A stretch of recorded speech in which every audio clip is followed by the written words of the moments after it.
What if I told you that the difference between a clean modern city and a struggling one can be seen clearly in just one place? Not malls, not highways, not even skyscrapers. Public markets.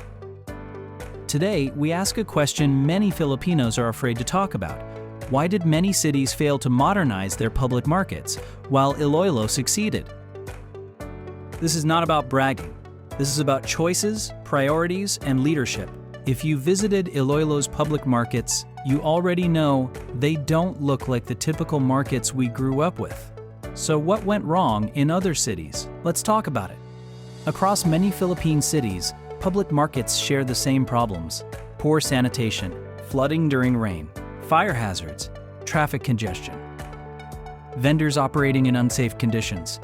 And yet, for decades, these problems were ignored. Why? Because public markets are politically sensitive.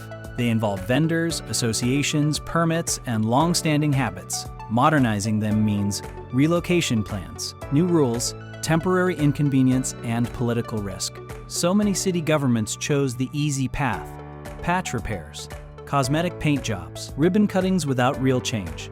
Let's break this down honestly. 1. Fear of backlash. Modernization disrupts routines. Some city leaders feared vendor protests, loss of political support, accusations of favoritism. So instead of long-term solutions, they chose short-term peace. 2. Lack of urban vision. Many cities focused on malls, flyovers, commercial districts. Public markets were treated as old city problems, not as economic engines. 3. Poor planning and corruption risks. Modern markets require proper design, transparent bidding, long timelines. In some cities, projects stalled because funds were mismanaged, plans were changed repeatedly, or leadership changed mid-project. 4. No political continuity. Every new administration resets priorities, so modernization plans were abandoned, downsized, or left unfinished. A half-built market helps no one.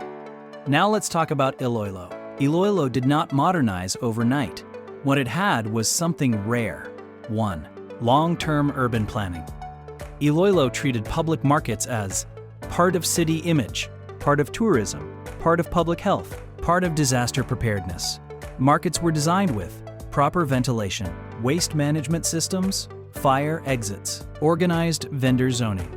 2. Political will.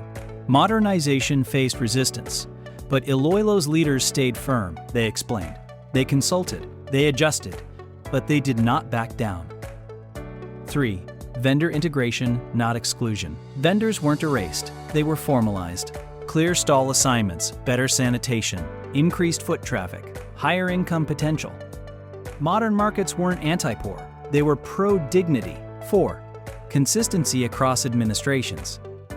Perhaps the most important factor: different mayors, different terms, same direction. That continuity is rare and powerful.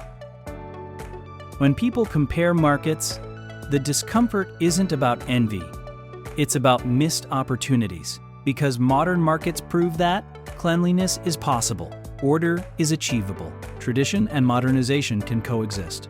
Iloilo didn't replace culture, it upgraded it. And when comparisons happen, some cities feel exposed, not attacked. Public markets reveal a city's true priorities, not slogans, not social media posts, not pride, but execution.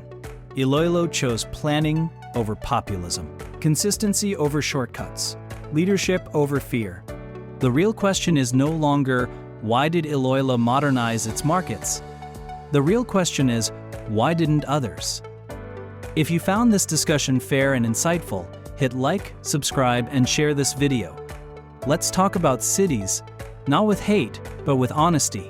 See you in the next one.